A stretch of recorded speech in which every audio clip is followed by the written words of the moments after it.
कि 270 हो चुके हैं आपके, तो अब अगले 3 राउंड में सिर्फ 2 सीट के लिए आप लड़ रहे हैं।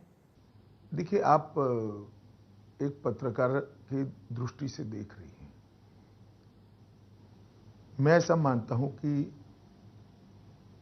चुनाव का और चुनाव के परिणामों का दो दृष्टि से बहुत महत्व है।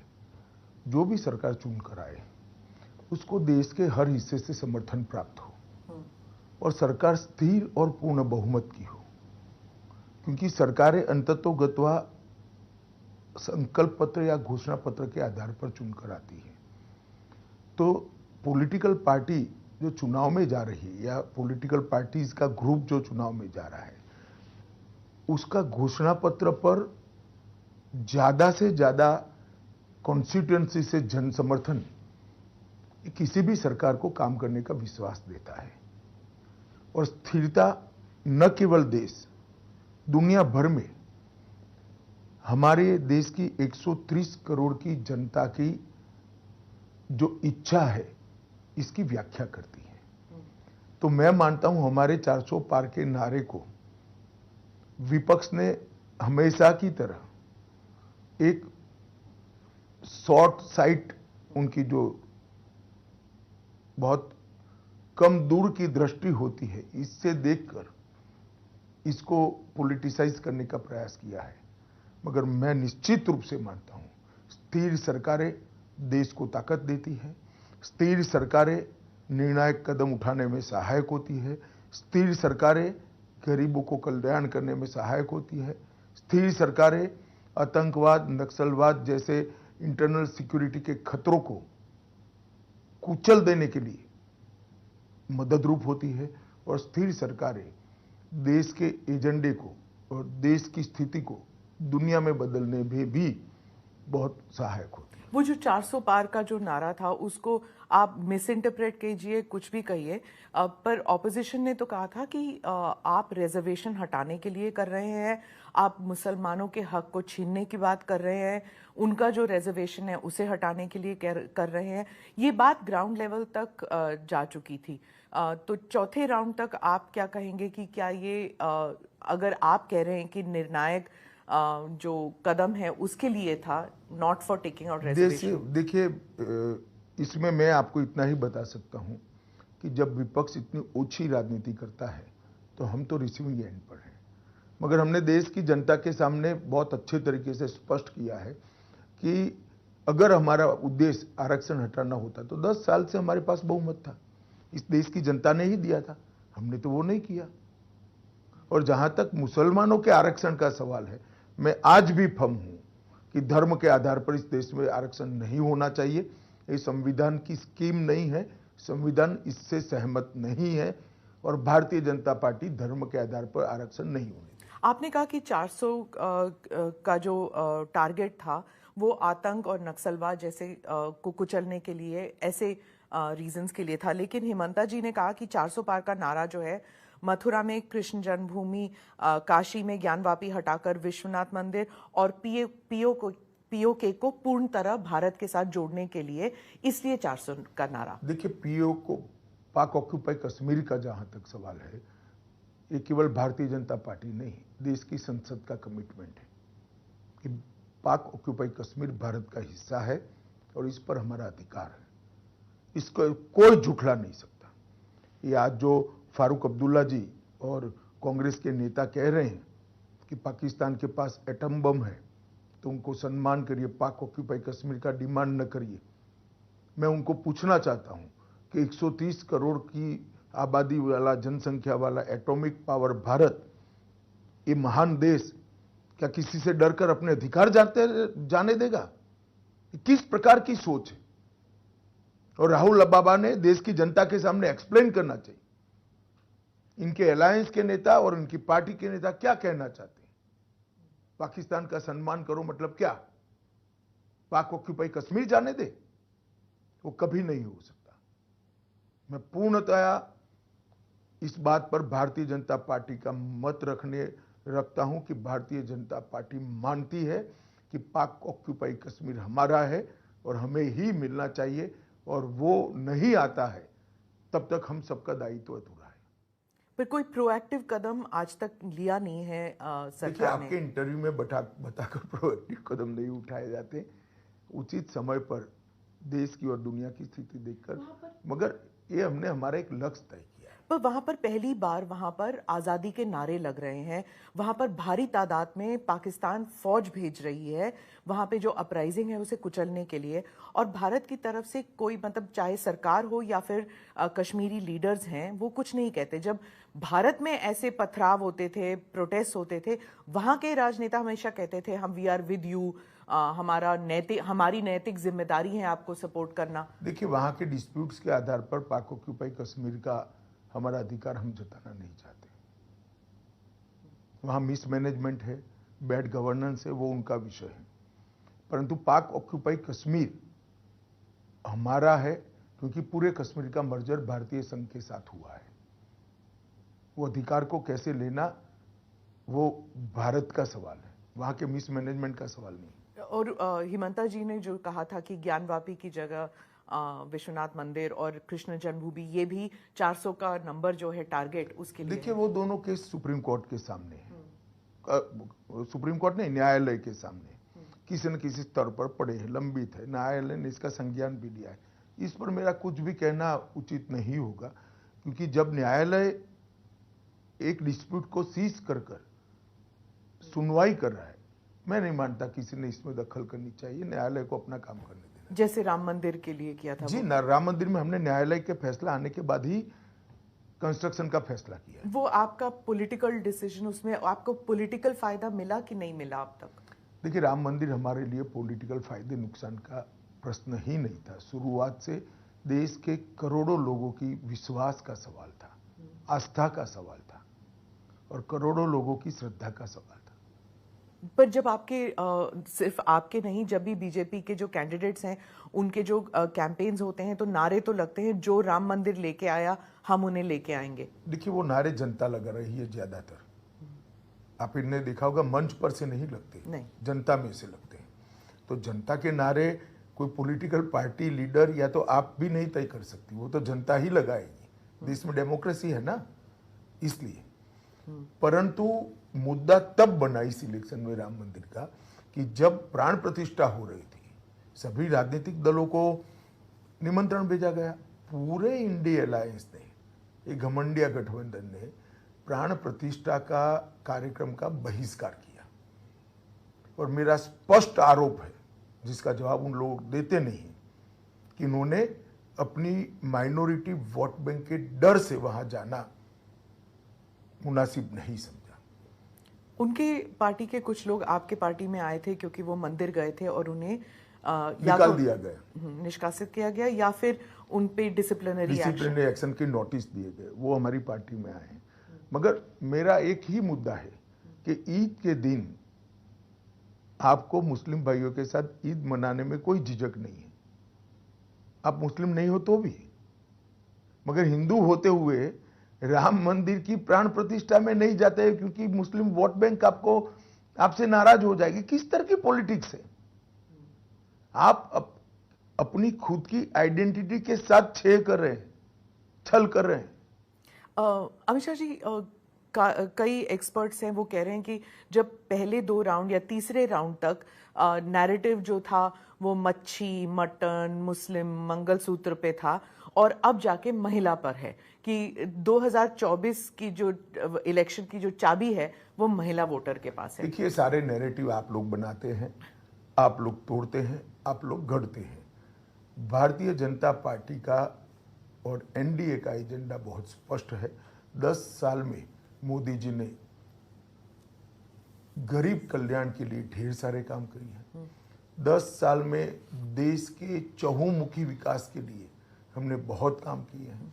10 साल में देश सुरक्षित हुआ है, 10 साल में देश समृद्ध हुआ है, और 10 साल में ढेर सारी जिद्दी टाइप की समस्याओं से देश को निजात मिली है। और यही हमारे इलेक्शन का एजेंडा है कि भारत का गौरव पूरी दुनिया में बढ़ा है, और वो मोदी जी के एफर्ट्स के कारण, उनकी क्षमता के कारण, उनकी संवेदनशीलता के कारण, और एजेंडा को नीचे तक पहुंचाने के इनके स्वभाव के कारण हुआ है।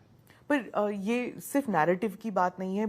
जो फर्स्ट 3 राउंड्स की बात है, वहां पर महिला वोटर्स जो हैं, बहुत से लोग कह रहे हैं कि महिला वोटर्स जो हैं वो अपने पुरुष वोटर्स के संख्या में ज्यादा आए हैं, और फिर जो पहले जो करते थे, जो पुरुष फैमिली के किसी सदस्य ने कह दिया कि यहाँ वोट डालना है, उस हिसाब से नहीं कर रहे, उनका अपना मन है। नहीं तो अगर ऐसा है तो अच्छी ही बात है। देश की माताओं बहनों ने अपनी इच्छा के अनुसार वोट देना ही चाहिए। क्या आपके कोई ऐसे पॉलिसीज हैं कि लाभार्थी जो है वो महिलाएं हैं, इसलिए? लाभार्थी छोड़िए ना स्मिता जी, आज तो आप मुझे बैठकर सवाल कर रही हैं, कल हो सकता है आप संसद में बैठकर सरकार को सवाल पूछे या विपक्ष को सवाल पूछे, क्योंकि 33% रिजर्वेशन इतने सालों से और किसी ने नहीं किया। नई पार्लियामेंट आई तो मोदी जी ने सबसे पहला बिल लाना कौन सा उचित समझा, तो 33% आरक्षण विधानसभाओं में और लोकसभा में लाना मोदी जी ने उचित। इतना बड़ा अधिकार मोदी जी ने इतने सालों के बाद देने का काम किया। पर हम ये इंटरव्यू बंगाल में कर रहे हैं, यहीं पे संदेश खाली का इंसिडेंट हुआ था, और यहाँ पे मुख्यमंत्री जो हैं वो महिलाएं हैं, उन्होंने कहा कि जो संदेश खाली का इंसिडेंट था वो बीजेपी का षड्यंत्र था, उनसे रचा गया ये खेल था। देखिए, मैं कई बार बता चुका हूँ, ममता बनर्जी जी ने अपनी एक कार्यशैली डेवलप की है। पहले अत्याचार कराइए, जब अत्याचार करिए और होने दीजिए, और अत्याचार से जब लोग परेशान हो जाते हैं उसको उजागर करते हैं, सार्वजनिक करते हैं, तो वो छिपाने के लिए फिर से अत्याचार करिए। संदेश खाली इसका क्लासिक एग्जाम्पल है। एक महिला मुख्यमंत्री के नाक के नीचे धर्म के आधार पर ढेर सारे महिलाओं के साथ दुष्कर्म होता है और वो चुप बैठी है। हाईकोर्ट को इंटरवीन करना पड़ता है दोषियों को पकड़ने के लिए, उसके बाद भी जांच ठीक से नहीं होती है तो सीबीआई को हाईकोर्ट देती है। उनको शर्म आनी चाहिए। विपक्ष कहता है कि जहां आप संदेश खाली का इंसिडेंट उठाते हैं, आपका ही जो अलायंस कर्नाटका में है, वहां पे भी औरतों पर अत्याचार हुआ था। प्रज्वल रेवन्ना का केस बता रही हूं मैं, वहां पर आपने उन्हें बाहर जाने दिया। देखिए, आप कर्नाटक से ही आती, वहां सरकार किसकी है? कांग्रेस की। उनको अरेस्ट करने की जिम्मेदारी किसकी है? कांग्रेस की। मेरा बहुत स्पष्ट मत है कि कांग्रेस के डेप्यूटी सीएम वोकलिगा जाति से आते हैं, डीके शिव कुमार। उन्होंने वोकलिगा वोट बैंक बेल्ट का वोटिंग होने तक इनको हाथ नहीं लगाया और अपनी वोकलिगा वोट बैंक को प्रोटेक्ट करने के लिए उनको जाने दिया है। जिम्मेदारी अगर किसी की है तो उनकी है। जैसे ही घटना बाहर आई, मेरी पार्टी की ओर से मैंने ही स्पष्ट किया था, भले हमारे एलआई हो, कठोर से कठोर कदम उठाना चाहिए, या तो वो सीबीआई को दे दें। बंगाल में जो इलेक्शन रिलेटेड हिंसा होती है उसके बारे में आप कुछ बताएंगे हमें? देखिए, बड़ा दुर्भाग्यपूर्ण है। एक जमाने में यूपी बिहार में रैगिंग होती थी, चुनाव आयोग प्रिवेल कर गया, रैगिंग समाप्त हो गई। धीरे धीरे चुनावी कल्चर भी बदला। एक जमाने में आतंकवादी कश्मीर के अंदर वोटिंग ही नहीं होने देते थे। 2 दिन पहले वहां पर भी 35% वोटिंग हुई, एक रिकॉर्ड है। मतलब आतंकवाद जब से शुरू हुआ तब से अब तक का रिकॉर्ड है। परंतु बंगाल एक देश का एक हिस्सा ऐसा रह गया है और इसके लिए जिम्मेदार टीएमसी सरकार है, जहां चुनाव के बाद भी हिंसा थमने का नाम नहीं लेती है। गत विधानसभा चुनाव के बाद 10 दिन में 53 लोग मरे। चुनाव की बाद चुनावी हिंसा छोड़ दीजिए, पर यहां हाईकोर्ट ने ऑर्डर करना पड़ेगा। आप व्हाट्सएप पे पर्चा डाल रहे हो, जब पार्टी की एक्सपेंशन की एक्सरसाइज चलती है, नीचे कोई दूसरी पार्टी के कार्यकर्ता बनते हैं तो उनको लटका दिया जाता है। कोई टीएमसी छोड़कर यहां आएगा तो उसको फांसी चढ़ा देते हैं और कहते हैं आत्महत्या कर दी। मैंने ऐसा दृश्य कहीं नहीं देखा। एक जमाने में केरल में भी हिंसा होती थी, परंतु केरल की हिंसा मारपीट वाली होती थी। तो गरीब लोगों को आप फांसी पे लटका दोगे, जिंदा जला दोगे। कई सारी ऐसी घटनाएं हैं। मैं तो आपकी चैनल से दरख्वास्त करूंगा कह के ऐसे दृश्य ढूंढ लीजिए फांसी चढ़ने वाले और जिंदा जलने वाला एक आदमी अपना वीडियो कर कर अपील करता है, मैं तो अब जलकर मरने वाला हूं, आप इस शासन को बदलिए। पर इलेक्शन कमीशन ने 7 फेजेस में चुनाव किए थे, सेंट्रल फोर्सेस इतने भेजे गए हैं, फिर भी हो रहा है ये। देखिए, इस बार पहली बार चुनाव के दौरान हिंसा नहीं हो रही, मगर गत चुनाव में भी चुनाव के दरमियान कम हिंसा हुई। जीतने के बाद ममता जी ने हिंसा का तांडव खेला और कहिए हमारी तो शपथ ही नहीं हुई। तो वैक्यूम पीरियड जो है उसका वो उपयोग करती है। मैं मानता हूं वैक्यूम पीरियड में भी इलेक्शन कमीशन ने सुरक्षा की चिंता करनी चाहिए, क्योंकि शपथ के बाद तो उनकी कॉन्स्टिट्यूशनल रिस्पॉन्सिबिलिटी होती है। जब तक वैक्यूम पीरियड है इसकी चिंता करनी चाहिए। ममता बनर्जी जो है वो हर एक रैली में कहती हैं कि सीए का फॉर्म मत साइन कीजिए, आपको नागरिकता नहीं मिलेगी, और आप कहते हैं कि डरना नहीं चाहिए। सत्य देखिए, आज ही मैं आपको एडवांस में समाचार दे रहा हूं, दिल्ली में प्रथम 300 लोगों को नागरिकता मिलने जा रही है। सीए देश का कानून है स्मिता जी, और इसको इस तरह से झुठलाया नहीं जा सकता। जो हिंदू, सिख, बौद्ध, जैन, क्रिश्चियन भारत, पाकिस्तान, बांग्लादेश और अफगानिस्तान से आए, वो सारे लोग 2014 के पहले जो शरणार्थी बनकर आए, उनका अधिकार है, डॉक्यूमेंट हो न हो उनको नागरिकता मिलेगी। आपने कहा कि अगर बंगाल में बीजेपी को 30 से ज्यादा सीट मिलती है, 30 या उससे ज्यादा सीट मिलती है, तो ममता बनर्जी की सरकार नहीं रहेगी। ऐसे कैसे? उनकी खुद की सरकार में उनकी कार्यपद्धति और भतीजे को तवज्जो देने के कारण ढेर सारा असंतोष हम देख रहे हैं, और जनता का जनादेश अपने आप में बहुत महत्वपूर्ण चीज होती है। एक बार जनता का जनादेश कंप्लीटली इनके खिलाफ जाएगा, बंगाल के अंदर निश्चित रूप से हमें कुछ करने की ही जरूरत नहीं पड़ेगी। 18 सीट में पोलिंग हो चुकी है इस राज्य में, कितनी सीट आप कहते हैं? मैं अभी भी मेरी बात पर कायम हूं, हम 24 से 30 सीट जीतेंगे, और निश्चित रूप से बंगाल की जनता इस बार बहुमत सीट नरेंद्र मोदी जी को देने जा रही है। क्या यही कारण है कि ममता बनर्जी जो है वो इंडिया अलायंस पार्टनर्स के राज्यों में जाके प्रचार बिल्कुल नहीं कर रही? हालांकि इंडिया नाम ही शायद उन्होंने दिया था, वो एटलीस्ट वो क्लेम करती हैं, पर उन्होंने कोई प्रचार नहीं किया, वो सिंगल फोकस इसी राज्य में रुकी हुई हैं। शायद उनका प्रचार का बाकी राज्यों में डिमांड भी नहीं होगा, और उनको लगता है कि यहाँ अपना घर बचाना बहुत जरूरी है। दोनों चीजें हैं। उड़ीसा में भी नहीं गई हैं। उनका संबंध जो है नवीन बाबू के साथ थोड़ा सा खट्टा मीठा रहा है इन द पास्ट। ओडिशा आप जा रहे हैं, वहां का आप बताइए कि वहां चल क्या रहा था, क्योंकि नवीन बाबू जो हैं वो अपना प्रीवियस रिकॉर्ड तोड़ना चाहते हैं, साइमल्टेनियस इलेक्शंस हो रहे हैं वहां पर, तो बीजेपी का क्या वहां पे क्या रणनीति है? देखिए स्मिता जी, एक बात समझ लीजिए, ये बात को नवीन बाबू ने भी स्वीकार करना चाहिए कि ओडिशा देश के बाकी हिस्सों की कंपैरिजन में इतना विकसित नहीं हुआ जितना बाकी के स्थिर सरकारों वाले राज्यों का विकास हुआ है। चाहे गुजरात हो, महाराष्ट्र हो, मध्य प्रदेश हो, छत्तीसगढ़ हो, उत्तर प्रदेश हो, हिमाचल हो, वहां इतना विकास नहीं हुआ है। पर 15 साल तो स्थिर सरकार थी वहां पे, फिर भी नहीं हुआ, इसलिए जनता बदलाव चाहती। एक दूसरा, मैं मानता हूं कि ओडिशा के प्राइड का मुद्दा भी बहुत महत्वपूर्ण हुआ है। लोगों को कहीं ना कहीं लगता है कि नवीन बाबू के पीछे से सरकार कोई और चला रहा है। उड़िया भाषा, उड़िया कल्चर और उड़िया साहित्य और कला, इसके प्राइड का इश्यू बहुत बड़ा हुआ है। और जिस प्रकार से प्रशासन ने राम जन्मभूमि के प्राण प्रतिष्ठा में सरकार का उपयोग कर लोक उत्सव में लोगों की हिस्सेदारी रोकने के लिए प्रयास किया, इससे भी लोग बहुत खफा है, नाराज है। उड़िया प्राइड की बात कर रहे हैं तो वो कहते हैं कि आपकी पार्टी में कोई चेहरा नहीं है जो नवीन पटनायक के मुकाबले कोई चीफ मिनिस्टर कैंडिडेट बन सके। चले, जनता जब मन बनाती है तब चेहरे दिखाई नहीं पड़ते हैं, जनता ही ढूंढ देती है।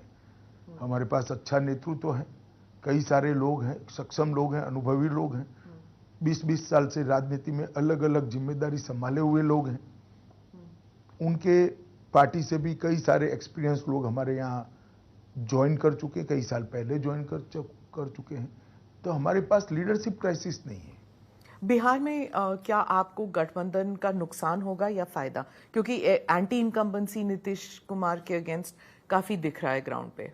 ये चुनाव मोदी जी को प्रधानमंत्री बनाने का है और हमारे गठबंधन की स्ट्रेंथ भी बहुत अच्छी है। हम निश्चित रूप से बिहार में हमारा गत चुनाव का जो परफॉर्मेंस था उसको रिपीट करेंगे। इंडिया अलायंस के पार्टनर्स बिहार में भी प्रचार करेंगे, यूपी में भी प्रचार करेंगे। तो मैं हिंदी बेल्ट पे आती हूँ। जो उत्तर प्रदेश में इंडिया अलायंस में एक नई जान आ गई है जब से केजरीवाल आए हैं, उनका नैरेटिव थोड़ा अग्रेसिव हो गया है, क्या ये आप मानते हैं? अभी तो वो कोई अलग इश्यू में ही फंसे हैं, थोड़ा इनको फ्री हो जाने दीजिए, बाद में देखो क्या होता है। पर वो जिस इशू में फंसे हैं वो राज्यसभा की मेंबर हैं स्वाति जी। देखिए, मैं इस पर टिप्पणी करना नहीं चाहता। अगर कोई पुलिस को कंप्लेन करता है तो पुलिस उसका संज्ञान देगी, मगर मैं इतना ही कहता हूं कि अभी उनको बेचारे को जिस इश्यू में फंसे इससे निपटारा लाने दीजिए, काहे को ये सब में उलझाती है आप? पर वो है ना 20 दिन और बाहर हैं, उन्होंने कहा है कि अगर इश्यू अभी तो चल रहा है ना, देखिए कितना चलता है। वो कैंपेन में तो कह रहे हैं कि अगर झाड़ू पे वोट लगेगा तो उन्हें जेल जाने की जरूरत नहीं होगी। देखिए, तो मैं तो मानता हूं कि सुप्रीम कोर्ट का स्पष्ट रूप से कंटेम्प्ट है। इनका कहने का मतलब है जो विजयी होता है सुप्रीम कोर्ट उनको दोषी होने के बावजूद भी जेल नहीं भेजती। अब जिन जज साहबों ने उनको जमानत दी है उनको ये सोचना है कि उनके जजमेंट का क्या उपयोग या दुरुपयोग हो रहा है। आप उस जजमेंट के बारे में क्या कहेंगे? Interim bell. देखिए, सुप्रीम कोर्ट को अधिकार है न्याय की व्याख्या करने का, पर पहली बार हो रहा है कि मगर मैं मानता हूं ये रूटीन और नॉर्मल प्रकार का जुडिशियल जजमेंट नहीं है। काफी लोग देश में मानते हैं कि स्पेशल ट्रीटमेंट दिया गया है। केजरीवाल जी कह रहे हैं कि आप लोगों ने इतने कैमरा लगाए हुए थे, पीएमओ तक में कैमरा का एक फीड जा रहा था, वो सब देख रहे थे कि ये केजरीवाल जी टूटते हैं कि नहीं, और वो कह रहे हैं कि मैं टूटा नहीं हूं और वो बीजेपी मेरे से इतना डरती है। लगाए हैं तिहाड़ में। तिहाड़ उनके पास है, हमारे पास नहीं है। ये कंटिन्यूअसली झूठ बोलते हैं। जेल प्रशासन दिल्ली सरकार के हाथ में, केजरीवाल जी के हाथ में, गृह मंत्रालय के हाथ में नहीं है। पर वो मतलब दिन में कम से कम 3 बयान आते हैं केजरीवाल जी से, और उन्होंने इंडिया अलायंस का नैरेटिव कब्जा कर लिया, क्योंकि वो कहते हैं पहले कि प्रधानमंत्री फुल टर्म नहीं रहेंगे तो मोदी की गारंटी नहीं, वो अमित शाह जी की गारंटी बन जाएगी क्योंकि कमान आप संभालेंगे। चलिए, आप इतने सीरियसली ले रहे हैं, वो सिर्फ 22 सीट लड़ रहे हैं देश में। इतना सीरियसली मत लीजिए, सिर्फ 22 सीट लड़ रहे हैं और वो गारंटी दे रहे पूरे देश का मैं बिजली का बिल माफ कर दूंगा। अरे भैया, तुम 22 ही सीट लड़ रहे, तेरी सरकार कहां से बनेगी? हम मोहल्ला क्लिनिक बना देंगे। और मैं कई बार स्पष्ट कर चुका हूं, फिर से स्पष्ट करना चाहता हूं, 29 तक मोदी जी ही रहेंगे और केजरीवाल आपके लिए कोई अच्छा समाचार नहीं है। 29 के बाद भी मोदी जी ही हमारे चुनाव अभियानों का नेता है, उनके नेतृत्व में ही हम चुनाव लड़ेंगे। महाराष्ट्र पे पूछती हूँ, महाराष्ट्र में आपकी पार्टी पर इल्जाम है कि आपने रीजनल पार्टीज को तोड़ा है, चाहे एनसीपी और हमने शिवसेना। नहीं तोड़ा है। मुझे 2 बात का जवाब दीजिए। अगर शरद पवार जी अजीत पवार को अपना वारिस बनाते तो पार्टी टूटती क्या? और उद्धव जी अपने बेटे की जगह एकनाथ शिंदे को महत्व देते तो पार्टी टूटती क्या?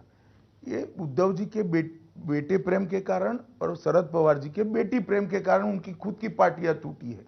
खाम पर इल्जाम लगा रहे हैं। वो ऐसी व्यवस्था चाहते हैं राजाशाही जैसी कि बाप के बाद बेटा या बेटी ही उत्तराधिकारी बने। अब है तो लोकतंत्र इस देश में, तो काफी लोग इसको स्वीकार नहीं करते हैं, वो अलग हो रहे हैं। ये रीजनल पार्टीज के साथ होता है ना, सभी रीजनल पार्टीज में परिवारवाद तो सभी जगह से अलग खेमे बनते हैं, इसमें असामाजिक क्या है? क्योंकि शरद पवार जी कहते हैं कि अब वक्त आ गया है महाराष्ट्र में और बाकी राज्यों में भी जो रीजनल पार्टीज हैं वो कांग्रेस में they should merge with the Congress. तो इसका मतलब शरद पवार जी स्वीकार कर चुके हैं कि सुप्रिया जी पार्टी नहीं चला सकती। पार्टी चलाने के लिए नहीं कहा, उन्होंने कहा कि कांग्रेस पार्टी को स्ट्रेंथन करने का वक्त आ गया है। भाई कोई अपनी पार्टी को आप मृत्यु कर कांग्रेस पार्टी को कब स्ट्रेंथ करेगा, जब अपनी पार्टी चलने की स्थिति में नहीं होती है। तो इतने सालों से क्यों नहीं किया शरद पवार जी ने, बताइए मुझे। आप गारंटीज की बात कर रहे थे, आपने कांग्रेस की गारंटीज को चाइनीज गारंटीज कहा। पीओके की तो बात चल ही रही थी, आप चाइना को भी लेके आ गए कॉन्वर्सेशन में। नहीं, चाइनीज गारंटी मैंने टिकाऊपना के आधार पर कहा है, ये सच नहीं होता है। मैं बताता हूं, मैं अभी तेलंगाना गया था, वहां की महिलाएं राह देख रही हैं कि हमारा 12,000 रुपया कब आएगा। वहां के किसान 2 लाख के कर्ज माफी की राह देख रहे हैं। वहां की बच्चियां स्कूटी की राह देख रही हैं, जो रेवंत रेड्डी ने प्रॉमिस किया ना राहुल जी ने किया था, उनकी गारंटी थी। अब ढूंढ रहे हैं राहुल जी को। वो तो दक्षिण में चुनाव खत्म हो गए, राहुल जी अब उत्तर में आ गए। उत्तर में आ गए, मगर दक्षिण में था तब भी तो वो जाते थे। तो इसलिए मैं कहता हूं ये गारंटी का कोई मतलब नहीं है। ये चुनाव तक बोलते हैं फिर भूल जाते हैं। दक्षिण में आपने कहा था कि सिंगल लार्जेस्ट पार्टी उभर के आएगी बीजेपी, और विपक्ष कहता है दक्षिण में बीजेपी साफ और उत्तर में हाफ। देखिए, मैं अपने बयान पर कायम हूं।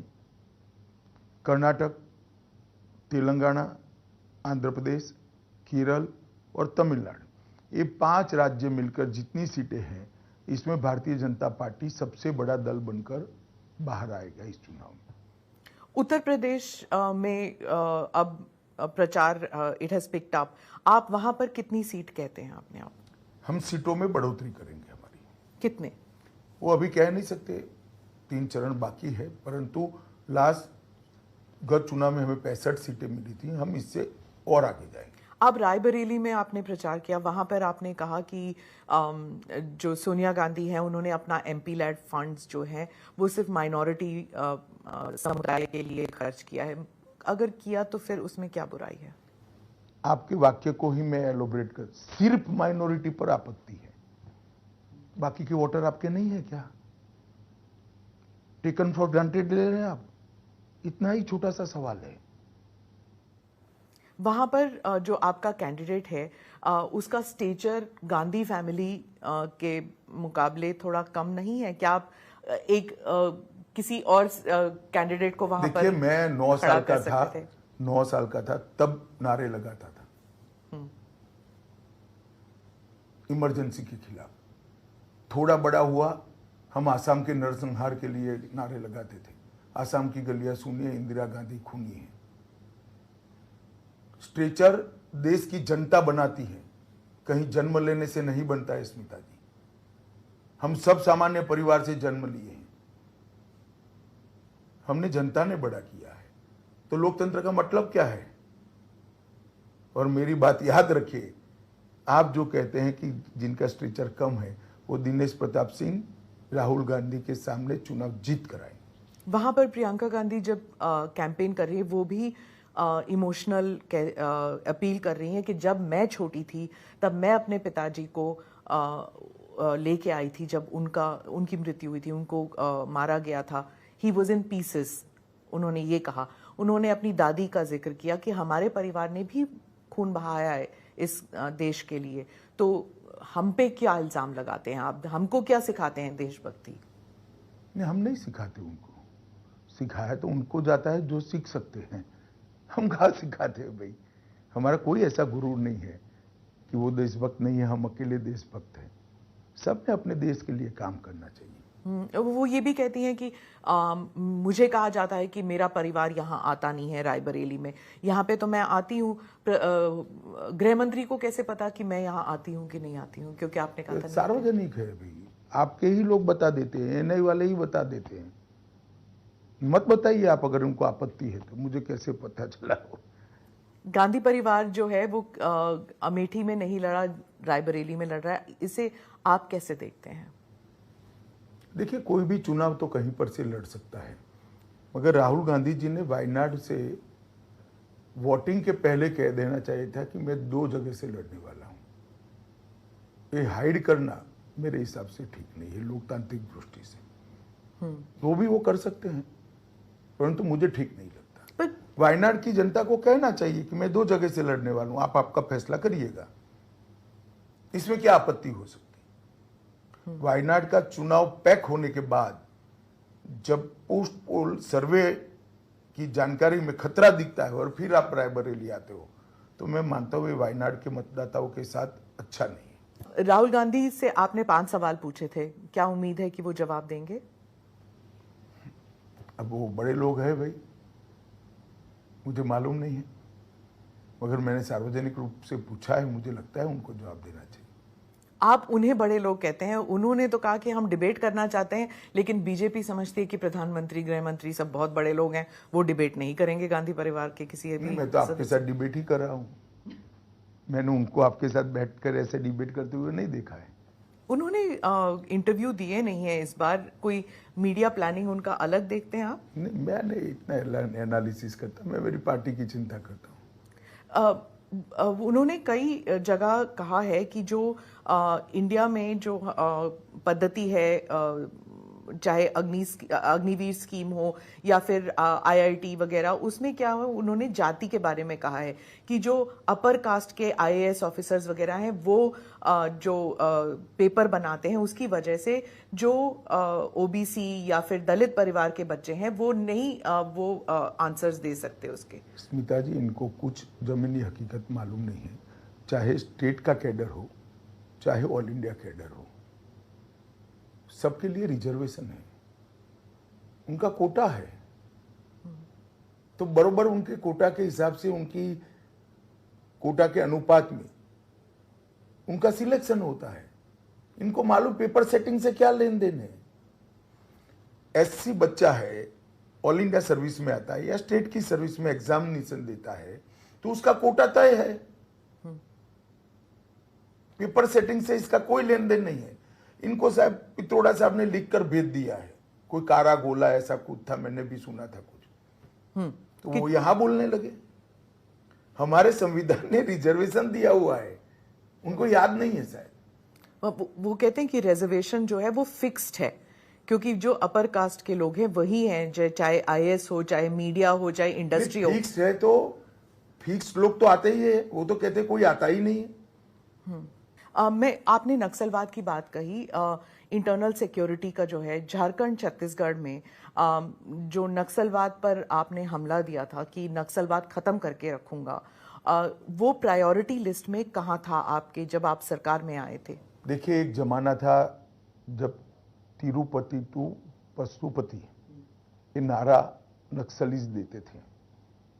आज मैं आपके इंटरव्यू में स्पष्टता से कहना चाहता हूं, हाँ, south to north, Jharkhand, Bihar, Telangana, Orissa, Andhra Pradesh, Madhya Pradesh और महाराष्ट्र, छत्तीसगढ़ नहीं, पूर्णतया नक्सलवाद से मुक्त हो चुके हैं। झारखंड, तेलंगाना और मध्य प्रदेश के कुछ हिस्से ऐसे हैं जहां 40 साल के बाद रेशन कार्ड बन रहा है, पटवारी की ऑफिस खुल रही है, मतदाता सूची फिर से बन रही है, सरकारी स्कीमों का लाभ नागरिकों को और ट्राइबल्स को मिल रहा है। 40 साल के बाद पूरा पहाड़ कर एक जगह है झारखंड में, आप जाकर आइए। और हमारी सिक्योरिटी फोर्सेस ने 51 दिन तक ऑपरेशन कर पूरा पहाड़ को कंप्लीटली नक्सलियों से मुक्त करा है। अब छत्तीसगढ़ के 3-4 जिलों में ये समस्या बची है। मैं मानता हूं कि अगले 2 साल में, 3 साल में देश नक्सल समस्या से मुक्त हो जाएगा। और छत्तीसगढ़ में भी भारतीय जनता पार्टी की सरकार आने के बाद 4.5 महीने में 112 नक्सली मारे गए हैं, लगभग 450 सरेंडर हुए हैं, 153 अरेस्ट हुए हैं। इतना बड़ा अभियान ये 5 महीने में लिया है, जो कांग्रेस की सरकार थी तब स्थगित आ गई थी। और on the contrary Congress party ये कह रही है कि फेक एनकाउंटर हो रहे। मैंने कई इंटरव्यू में कहा है, तुलसीदास जी का एक कोट है कि जिसका बुरा समय आता है भगवान सबसे पहले उसकी मति हर लेता है। कांग्रेस पार्टी के साथ शायद यही हुआ है। इंटरनल सिक्योरिटी के बारे में ही पूछूंगी क्योंकि आप गृह मंत्री हैं। बालाकोट स्ट्राइक और पुलवामा के ऊपर भी फिर से चर्चा शुरू हो गई है। लोग कह रहे हैं कि पुलवामा में, जैसे रेवंत रेड्डी ने कहा कि ये आईबी और रॉ का फेलियर था। संजय राउत वगैरह कहते हैं कि बालाकोट स्ट्राइक में कौए मरे थे। ये सब उठा रहे हैं, ऑपोजिशन है पूरा उठा रहे हैं। देखिए, सर्जिकल स्ट्राइक और एयर स्ट्राइक के बाद पाकिस्तान का रिएक्शन अगर वो देखते हैं तो ये न बोलते। ये लोग इतने छोटे मन के हो गए हैं कि मोदी जी को इसका यश न मिले इसलिए ऐसी भ्रांति फैला रहे हैं कि जैसे कुछ हुआ ही नहीं। मुझे बताइए स्मिता जी, इतने बम धमाके 10 साल में हुए सोनिया मनमोहन सरकार में, एक का भी कॉन्क्रीट जवाब दिया गया है क्या? 26/11 सिर्फ 26/11 नहीं, ब्लास्ट के सीरीज ऑफ ब्लास्ट हुए। जयपुर, मुंबई, अहमदाबाद, हैदराबाद, मालेगांव। क्या किया आपने? विरोध भी नहीं किया, माइनॉरिटी वोट बैंक के डर से। नरेंद्र मोदी जी ने घर में घुसकर मारा है। और वो छोड़ दीजिए, धारा 370 जाने के बाद कश्मीर की स्थिति को पूरा परिवर्तित करने का काम भारतीय जनता पार्टी की सरकार ने किया है। मैं आपको बताता हूं, 33 साल के बाद वहां थिएटर शुरू हुए। 33 साल के बाद वहां पर ताजिया का जुलूस निकला है। 2 करोड़ 11 लाख पर्यटक आए। पत्थरबाजी की एक भी घटना 23-24 पूरे साल में नहीं हुई। पूरे जम्मू कश्मीर में 2 दरबार की सिस्टम बनाए रखी थी, हमने समाप्त कर दी है। लगभग हजारों करोड़ का इन्वेस्टमेंट आज कश्मीर में जा रहा है। 33,000 जनप्रतिनिधि पंच, सरपंच, तहसील पंचायत, जिला पंचायत के चुन कर आए हैं। और इसके साथ साथ मैं आपको बताता हूं कि 58,000 करोड़ की 22 परियोजनाओं को हमने डेवलपमेंट के काम में पूरा कर दिया। कश्मीर के हर घर में गैस पहुंचाया है, नल से जल पहुंचाया है। हर कश्मीरी को, देश में भी तो गरीब को मिलता है, यहाँ हर कश्मीरी को 5 लाख तक की स्वास्थ्य की सुविधाएं कश्मीर प्रशासन और नरेंद्र मोदी जी दे रहे हैं। और इसके साथ साथ हमने कठोर कदम उठाए। जिस घर से पथराव की घटना की एफआईआर होती है, उनको सरकारी नौकरी अब नहीं मिलती है। जो टेररिस्टों से रिश्ते रखे उनको सरकारी नौकरी से बेदखल किया जा रहा है। कठोर कदम हमने उठाए और इसका आज नतीजा है कि जो लोग भारत के संविधान को मानते नहीं थे, चाहे जमाती इस्लामी हो, चाहे हुर्रियत हो, 2 दिन पहले चुनाव में सबने वोट किया है। और फारूक अब्दुल्ला साहब को संज्ञान होना चाहिए कि आपके शासन में वहां 8%, 10%, 13% वोटिंग होती थी, कल 40% तक, 36% तक वोटिंग हुई। पहली बार काश्मीरी पंडित 35% से ज्यादा वोट डाले हैं। जो विस्थापित है उनको भी अपना अधिकार वापिस मिला है। और मैं तो जम्मू कश्मीर की जनता को कहना चाहता हूं, जिसको भी चुनना है उसको चुनिए, परंतु खुलकर मतदान करिए। यह आपका लोकतांत्रिक अधिकार है जो भारत के संविधान ने आपको दिया है। 37% वोटिंग श्रीनगर में, अगर इतना कॉन्फिडेंस है इंडियन कॉन्स्टिट्यूशन पर, इंडियन जो वो कहते हैं कि हमारा आइन हमारा हक है, महबूबा मुफ्ती कहती हैं, लेकिन इंडियन कॉन्स्टिट्यूशन पे कॉन्फिडेंस है, इसलिए 37% लोग वोटिंग करने आए थे। तो आपकी पार्टी क्यों नहीं लड़ी वहां से? देखिए, एक गलतफहमी फैलाई जा रही थी कि सारा डेवलपमेंट, ये सारा अधिकार भारतीय जनता पार्टी अपने पैर पसारने के लिए कर रही है। हमें स्वीकार करते हैं कि अभी हमारा संगठन वहां ऐसी स्थिति में नहीं है, मजबूत स्थिति में नहीं है। हम हमारा संगठन बढ़ा रहे हैं और जब हमारा संगठन ठीक ठाक हो जाएगा तब हम चुनाव भी लड़ेंगे और मुझे पूरा भरोसा है हम जीत कर भी आएंगे। बीजेपी जहां पे कश्मीर में मुस्लिम मेजॉरिटी है, वहां पर भी आप जीत के आ सकते हैं। क्या ये एक चैलेंज है? चैलेंज नहीं है, हमारी अपेक्षा है। हमने कश्मीर में 30 साल के बाद शांति करी है, जनता क्यों हमें स्वीकार नहीं करेगी? क्या यही कारण है कि पंजाब में भी आप इस बार बिना गठबंधन के लड़ने वाले हैं? नहीं, इसके कारण से नहीं लड़े हैं।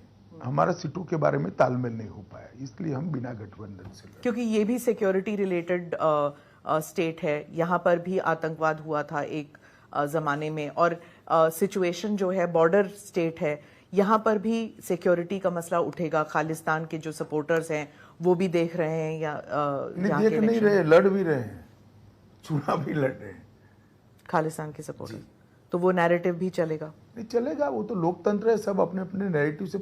देखिए कोई भी व्यक्ति अपने मुद्दों के आधार पर चुनाव में हिस्सा लेता है, कैसे हम इसको इनकार कर सकते हैं? उसको अधिकार है, जनता को भी अधिकार है अपना नुमाइंदा चुनने का। प्रधानमंत्री जो हैं वो गुरुद्वारे में जा रहे हैं, पटना साहिब भी गए थे, पहले भी जाते हैं, आप भी जाते हैं गुरुद्वारे में। आप सिख वोट को कैसे देखते हैं, पंथिक वोट को? गुरुद्वारा में जाना, इसको सिख वोट के साथ न जोड़िए। सिख गुरुओं ने जितना बलिदान इस देश की परंपराओं के लिए, इस देश के सम्मान के लिए, इस देश के धर्म के लिए दिया है, शायद ही किसी ने दिया होगा। आज 10वें गुरु के जन्मस्थान पर मोदी जी जाते हैं तो एक व्यक्ति ने अपने 2 शहजादों को दीवार में जिंदा चुनवा दिया, 2 शहीद हो गए, वंश ही नहीं बचा। वो व्यक्ति को सम्मान देना हर भारतीय का कर्तव्य है, हर भारतीय का कर्तव्य। किसके लिए उन्होंने बलिदान दिया? अत्याचार के खिलाफ लड़े हो, धर्मांधता के खिलाफ लड़े हो, कन्वर्जन के खिलाफ लड़े हो, और उनका सम्मान करना न केवल मोदी जी ने तो अच्छा ही किया है, देश के हर नागरिक का कर्तव्य है। इसको आप वोट के साथ कृपया मत जोड़िएगा। आप कन्वर्जन की बात करते हैं तो यूसीसी पे आती हूं मैं। यूसीसी अभी एजेंडा में है या नहीं है बीजेपी? निश्चित रूप से हमारे संकल्प पत्र का एक अहम मुद्दा है, यूसीसी हम लाएंगे। हमारे संकल्प पत्र का एक अहम मुद्दा है कि इस देश में एक देश एक चुनाव का नियम भी हम लाना चाहते हैं, इस पर भी चर्चा होनी चाहिए। और हमारे चुनाव का एक अहम मुद्दा है कि आने वाले दिनों में हम धर्म विशेष के कानूनों को, पर्सनल लॉ को नहीं आने दें। पर्सनल लॉज तो राहुल गांधी जी, वो भी एक सवाल है जो आपने पूछा था कि क्या पर्सनल लॉ आने देंगे, तो क्या शरिया कानून, उससे जोड़ा था आपने? नहीं तो क्या, कौन सा पर्सनल लॉ लाना चाहते हैं? शरिया के मुस्लिम पर्सनल लॉ। मुस्लिम पर्सनल लॉ तो वो शरिया का ही अंग्रेजी ट्रांसलेशन है जो अंग्रेजों ने किया था। तो कई सारे मुख्यमंत्री हैं वो कहते हैं कि नहीं आने देंगे हम यूसीसी, जैसे कि स्टालिन है या फिर ममता जी हैं, क्योंकि यूसीसी आके फिर वो ये तो देखिए स्मिता जी, 370 के लिए भी बहुत सारे लोग कहते थे, सीए के लिए भी बहुत सारे लोग कहते थे।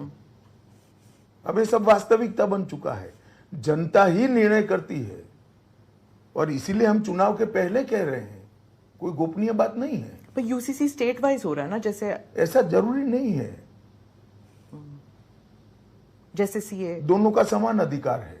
सीए में एक्सक्लूसिव केंद्र का है, सिविल लॉ में केंद्र और राज्य दोनों का अधिकार है। मैं वापस उत्तर प्रदेश में आती हूँ। उत्तर प्रदेश में ज्यादा से ज्यादा नंबर लाना क्या बहुत जरूरी है?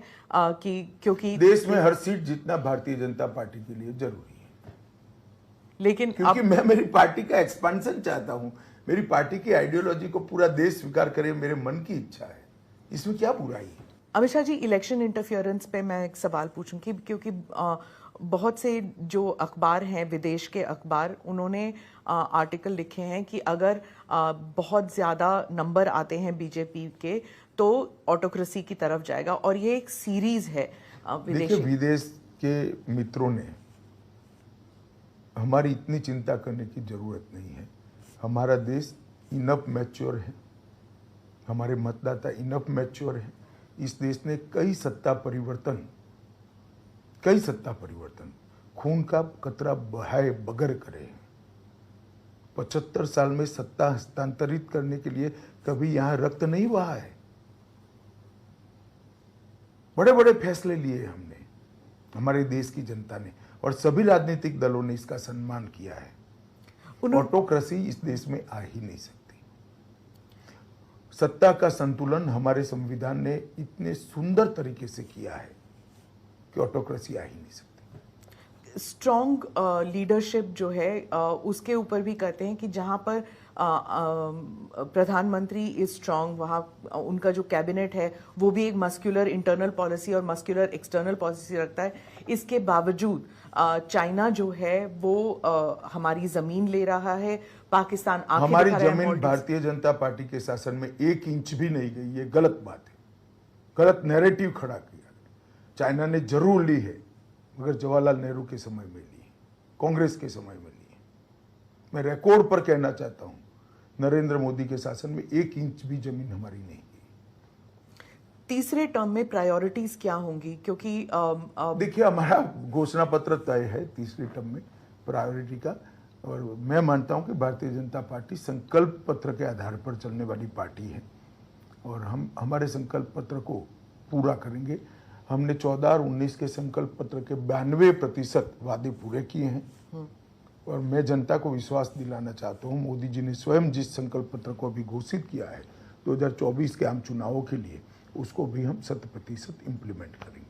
कांग्रेस तो कहती है कि आपका संकल्प पत्र आपकी पार्टी ही नहीं पढ़ रही है, क्योंकि 2024 का जो चुनाव है उसका हीरो कांग्रेस का मैनिफेस्टो है, क्योंकि अप्रैल 27 से आप सिर्फ कांग्रेस की मैनिफेस्टो के बारे में बात चुनाव का हीरो ना कांग्रेस पार्टी तय कर सकती है, ना हम तय कर सकते हैं, ना आपका चैनल तय कर सकता है, देश की जनता ही तय कर सकती है। 4 तारीख को देश की जनता फैसला सुना देगी, इसके बाद ये विवाद ही समाप्त हो जाएगा। वो छुट्टी पे चले जाएंगे, मोदी जी शपथ लेंगे और सरकार चलने लगी।